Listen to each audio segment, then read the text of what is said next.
Ganyan siya katangkad. BMW. Oh my God.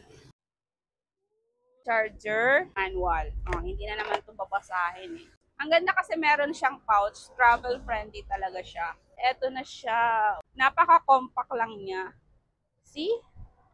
Yung laki niya ganyan lang siya oh. Pwede mo siyang gamitin na ganyan. Parang monopod lang. Tapos kung gagamitin mo naman siya na quadrupod, pipindutin mo to. Try natin kung gaano siya kahaba. Yan.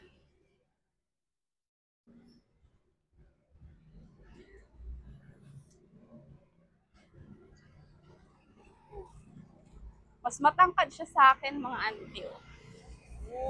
Ganyan siya katangkad. Pupush mo lang to kapag gagamitin mo yung mga paa niya.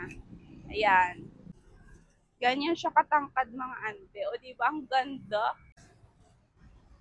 Built-in na yung remote niya. Kaya naman kahit solo kayo na nagta-travel, makakapag-video kayo at picture gamit itong TNW na quadrupod. Pwede kayo mag-shoot na pa-landscape mode or portrait mode. So, depende yan sa'yo. Meron na din siyang gimbal stabilizer. Pwede nyo itong gamitin. Dito kayo hahawak para maging steady yung pag-shoot nyo ng video. Pwede nyo din siyang i-tilt na paganyan para mas stabilize siya. Pwede kayo magdagdag ng fill light dyan sa left and right na cellphone holder niya. So, depende yan sa'yo.